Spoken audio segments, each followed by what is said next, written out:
Hello everyone, I am Khushbu Tak and welcome to all of you. आपका अपना channel शिक्षा mission. तो अभी अपन कर रहे हैं centre of mass. Centre of मास क्या होता है? सेंटर ऑफ मास एक ऐसा पॉइंट होता है बॉडी में जहाँ पे बॉडी का पूरा वेट एक्ट करता है, उस पॉइंट को अपन बोलते हैं centre of mass. Previous lecture में अपन ने सेंटर ऑफ मास के कुछ क्वेश्चन किए थे। अब आज अपन करेंगे, अगर अपन को स्क्वायर पिरामिड गिवन हो तो उसका अपन सेंटर ऑफ मास कैसे निकालेंगे। तो देखते हैं, यहाँ पे अपन को एक स्क्वायर गिवन है, उसकी ईच साइड है ए, स्क्वायर विथ ईच साइड ए। अपने पास में जो ये स्क्वायर है उसकी सारी साइड कितनी है? ए है। अब यहाँ पे चार इसके जो कॉर्नर है वहां पे अपन ने एम मास को रखा है। अब यहाँ से ए हाइट ही ऊपर अपन ने एक और एम मास को रखा है। तो अपन देख रहे हैं ये क्या बना रहा है? एक स्क्वायर पिरामिड बना रहा है। तो अब इसका सेंटर ऑफ मास कहाँ पे लाई होगा? तो अपन पहले तो देखते हैं ये क्या है, एक स्क्वायर है, इसकी ये वाली साइड ए ए ए ए, और जो चारों कॉर्नर है वहां पे अपन ने रखा है एम मास को, अपन ने यहाँ पे रखा है। तो इसका जो अपन को सेंटर ऑफ मास मिलेगा वो कहाँ पे मिलेगा? मिड पॉइंट पे मिलेगा। अगर अपन एक्स एक्सिस में देखेंगे तो एक्स एक्सिस में अपन को सिमेट्रिक मिलेगी, मतलब 2m मास इधर है, 2m मास इधर भी है। और अगर अपन वाई डायरेक्शन में देखेंगे तो वाई डायरेक्शन में देखेंगे जितना मास ऊपर है उतना ही मास नीचे है। तो इसमें क्या है? मास की सिमेट्रिक, मास इसमें सिमेट्रिकली डिस्ट्रीब्यूट है। तो यहाँ पे इसका जो सेंटर ऑफ मास है वो कहाँ पे लाई होगा? वो मिड पॉइंट पे लाई होगा। एक्स एक्सिस के भी मिड पॉइंट में यहाँ पे, और वाई एक्सिस के मिड पॉइंट में यहाँ पे। तो इसका जो सेंटर ऑफ मास है वो यहाँ पे अपन को मिलेगा। और यहाँ पे सेंटर ऑफ मास वो पॉइंट होता है जहाँ पे बॉडी का पूरा वेट एक्ट करता है। अब यहाँ पे बॉडी का पूरा मास कितना हुआ? m plus M plus M plus M. तो यहाँ पे जो ये पॉइंट है वहां पे बॉडी का 4m मास एक्ट करेगा। तो अपन एज्यूम करते हैं कि यहाँ पे सेंटर ऑफ मास अपन को मिल गया और यहाँ पे है 4m मास यहाँ पे एक्ट कर रहा है। अब यहाँ से a हाइट ऊपर अपन को मिलता है m मास। अब जो ये पूरा नीचे जो स्क्वायर है, यहाँ इसका पूरा अपन को सेंटर ऑफ मास मिलता है इस पॉइंट पे, और यहाँ से ए हाइट ऊपर अपन ने एक और मास रखा है एम। तो अब अपन निकाल लेंगे, अपन को दो पॉइंट मिल गए, एक मिल गया अपन को 4m मास का और एक मिल गया अपन को m मास का। इसको अपन ले लेते हैं a, इसको ले लेते हैं b, इसको अपन अलग से ड्रॉ करते हैं। तो जो ये स्क्वायर है, स्क्वायर का पूरा मास लाई हो रहा है पॉइंट ए पे, यहाँ पे है 4m मास लाई हो रहा है, और इससे a डिस्टेंस दूर अपन ने रखा है एक m मास का ऑब्जेक्ट, ये रखा है b पे। तो अब अपन को निकालना है 4m और m के बीच में जो इसका सेंटर ऑफ मास है वो कहाँ पे लाई होगा। तो अपन ने देखा, अपन को अगर सेंटर ऑफ मास निकालना होता है तो अपन एक पॉइंट को मानते हैं ओरिजिन। तो जिसको अपन ओरिजिन मानते हैं अपन वो वाला मास नहीं लेते, उसके जस्ट सामने वाला मास लेते हैं। Mass into distance upon total mass करते हैं। तो यहाँ पे अपन ने ए पॉइंट को मान लिया है ओरिजिन। अब ओरिजिन से जो ये बी पॉइंट है ये कितना दूर है? a,0। तो अब अपन इसका डायरेक्ट निकाल सकते हैं कि इन दोनों के बीच में जो सेंटर ऑफ मास है वो कहाँ पे लाई होगा? m a upon 4m plus m। तो स्क्वायर पिरामिड का सेंटर ऑफ मास कहाँ लाई होगा? a/5 डिस्टेंस पे लाई होगा। मतलब 4m है, 4m ऑब्जेक्ट से a/5 डिस्टेंस आगे इसका सेंटर ऑफ मास लाई होगा। तो यहाँ से अपन को मिलता है a/5 आगे डिस्टेंस आगे सेंटर ऑफ मास। तो यहाँ से अपन देखते हैं, अपन को कहीं पे यहाँ पे इस पॉइंट पे मिलेगा बॉडी का पूरा सेंटर ऑफ मास यहाँ पे लाई होगा। अब ये कितना डिस्टेंस ऊपर है? ये अपन को मिला 4m ऑब्जेक्ट से a/5 डिस्टेंस ऊपर अपन को बॉडी का सेंटर ऑफ मास मिलता है। ये पूरी a से b तक की डिस्टेंस अपन को मिलती है a, और जहां पे सेंटर ऑफ मास लाई हो रहा है ये वाली डिस्टेंस अपन को मिलती है a/5। तो इस प्रकार से अपन बॉडी का सेंटर ऑफ मास निकालेंगे। जिसको नोट डाउन करना है नोट डाउन कर लो। नेक्स्ट क्वेश्चन देखते हैं। तो नेक्स्ट क्वेश्चन है, if 6 kg is moved 2 meter toward right, then by what distance 2 kg has to be moved so that center of mass remain at initial position।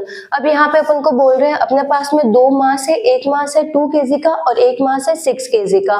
इन दोनों को अपन ने कुछ distance पे रखा है और इन दोनों के बीच में कहीं पे सेंटर ऑफ मास लाई हो रहा है। अब अपन को बोल रहे हैं जो 6 kg वाला जो ब्लॉक है उसको मैं 2 मीटर राइट में शिफ्ट कर रही हूँ, और अगर मैं इसको 2 मीटर राइट में शिफ्ट करूं तो 2 kg वाले ब्लॉक को भी मैं कितना शिफ्ट करूं? आगे शिफ्ट करूं या पीछे शिफ्ट करूं? कहां पे शिफ्ट करूं कि जो सेंटर ऑफ मास है वो इनिशियल पोजीशन पे ही होना चाहिए, सेंटर ऑफ मास शिफ्ट नहीं होना चाहिए। अभी सेंटर ऑफ मास यहाँ पे लाई कर रहा है।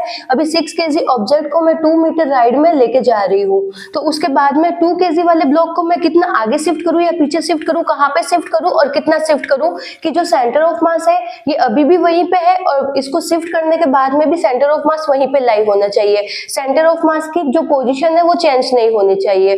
तो अपन देखते हैं जो सेंटर ऑफ मास अपन कैसे निकालते हैं। सेंटर ऑफ मास का फॉर्मूला होता है R centre of mass is equal to, अगर अपन दो ऑब्जेक्ट की बात करें तो वहां पे होता है m1r1 plus m2r2 upon m1 plus m2। तो एक बार अपन फॉर्मूला पुट करते हैं। सेंटर ऑफ मास का यही फॉर्मूला होता है m1r1 plus m2r2 upon m1 plus m2। 2 kg वाले ब्लॉक को मैं मान रही हूँ m1 है और 6 kg वाले ब्लॉक को मैं मान रही हूँ m2 है। अब 2 kg वाले ब्लॉक को मैं कितना शिफ्ट कर रही हूँ पता नहीं। अब यहाँ पे m1 कितना गिवन है, m1 की वैल्यू लिख देते हैं अपन 2, और इस ऑब्जेक्ट को मैं शिफ्ट कर रही हूँ r1 डिस्टेंस पे। अब जो m2 ऑब्जेक्ट है उसका मास अपन को गिवन है 6, और इसको अपन कितना शिफ्ट कर रहे हैं, अपन इसको ले जा रहे हैं 2 मीटर राइट में। अपन देखते हैं जो कोऑर्डिनेट होता है, इस साइड में अपन लेते हैं पॉजिटिव और इस साइड में लेते हैं नेगेटिव। तो अगर 2 मीटर में इसको राइट में लेके जा रही हूँ तो मैं इस साइड में आ रही हूँ, तो यहाँ पे मैं लूंगी पॉजिटिव। तो ये अपन को कितना मिला, r1 कितना मिला अपन को 2 upon m1 plus m2 2 plus 6। Centre of मास कहाँ पे है, सेंटर ऑफ मास पहले भी यहीं पे था और सेंटर ऑफ मास बाद में भी यहीं पे है। तो सेंटर ऑफ मास तो अपन को मिलता है 0। सेंटर ऑफ मास में अपन ने कोई भी चेंज नहीं किया। अगर सेंटर ऑफ मास को अगर मैं शिफ्ट करती तो यहाँ पे आर सेंटर ऑफ मास की कुछ ना कुछ वैल्यू आती। सेंटर ऑफ मास पहले भी इसी पोजीशन पे था और सेंटर ऑफ मास शिफ्ट होने के बाद में भी इसी पोजीशन पे है। तो सेंटर ऑफ मास की पोजीशन चेंज नहीं हुई, तो आर सेंटर ऑफ मास में क्या लिखूंगी 0। अगर सेंटर ऑफ मास को अगर मैं शिफ्ट करती, अगर ये 2 kg वाला ब्लॉक है, अगर ये 6 kg वाला ब्लॉक है, इसको 2 मीटर आगे ले जाने पर अगर ऐसा होता कि सेंटर ऑफ मास भी कहीं शिफ्ट हो रहा है तो वहां पे उसकी वैल्यू लिखते हैं अपन। ये नेक्स्ट क्वेश्चन में अपन देख लेंगे जिसमें सेंटर ऑफ मास भी शिफ्ट होता है। तो पहले तो अपन देखते हैं जिसमें सेंटर ऑफ मास शिफ्ट नहीं हो रहा है। तो यहाँ पे आर सेंटर ऑफ मास की वैल्यू मैंने पुट कर दी 0। अब इसको सॉल्व कर देंगे तो अपने पास में r1 की वैल्यू आ जाएगी।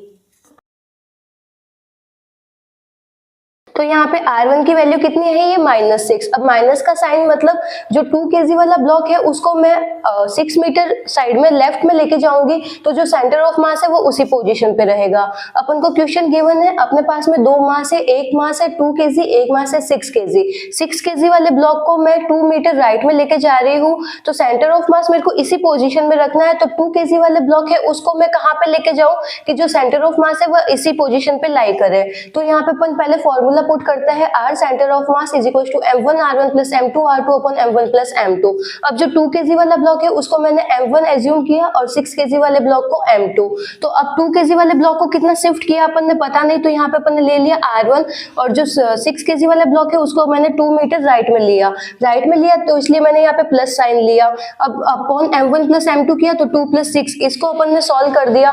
जो सेंटर ऑफ मास है, सेंटर ऑफ मास तो अपन को मिलता है 0, क्योंकि सेंटर ऑफ मास की पोजीशन में कोई भी चेंज नहीं हुआ। इसको सॉल्व किया तो अपन को r1 की वैल्यू मिल गई -6। अब माइनस का साइन अपन को बता रहा है कि जो ये ऑब्जेक्ट है, ऑब्जेक्ट को मैं लेफ्ट साइड में लेके जाऊंगी, और लेफ्ट साइड में कितना लेके जाऊंगी 6 मीटर लेफ्ट साइड में लेके जाऊंगी, तो जो सेंटर ऑफ मास है इसी पोजीशन पे लाई करेगा, सेंटर ऑफ मास चेंज नहीं होगा। तो अपन देख लेते हैं इसकी सेकंड पोजीशन।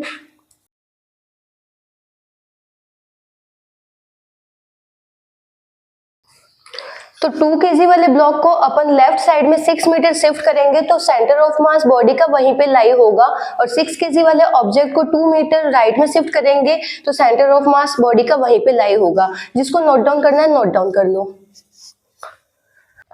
नेक्स्ट क्वेश्चन देखते हैं। तो नेक्स्ट क्वेश्चन है, if 6 kg is moved 2 meter toward right, by how much 2 kg should be moved so that center of mass shift 3 meter toward right from initial position।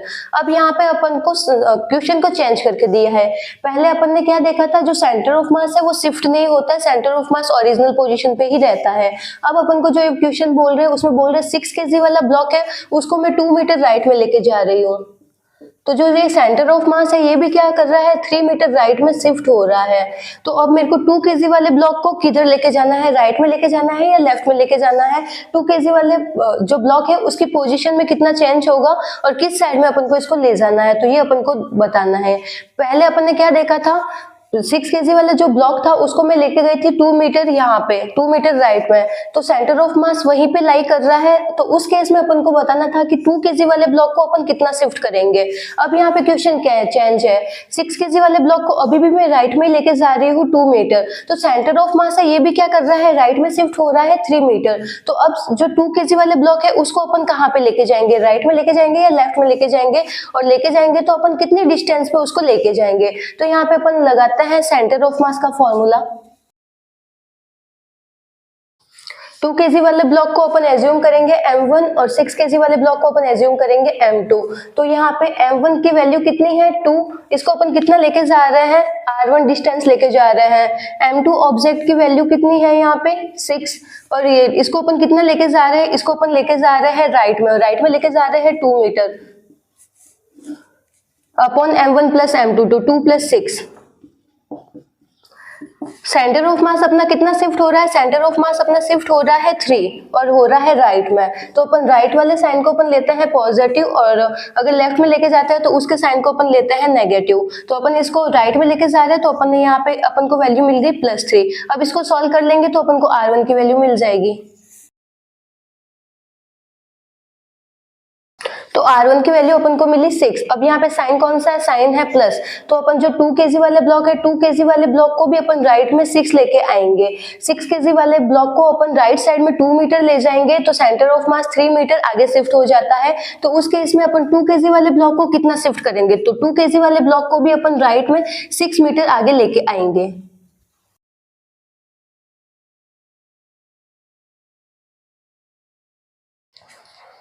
तो 2 KG वाले block को अपन right side में लेके आते हैं 6 metre आगे, तो जो सेंटर ऑफ मास है वो भी 3 मीटर आगे शिफ्ट हो जाता है, और 6 केजी वाले ब्लॉक को भी अपन 2 मीटर आगे लेके आए हैं। जो राइट साइड में साइन है उसको अपन ने लिया पॉजिटिव, और जो लेफ्ट वाले साइन है उस लेफ्ट साइड में होता है उसको अपन लेते हैं नेगेटिव। तो जिसको नोट डाउन करना है नोट डाउन कर लो, बाकी के अपन करेंगे नेक्स्ट लेक्चर में। Thank you.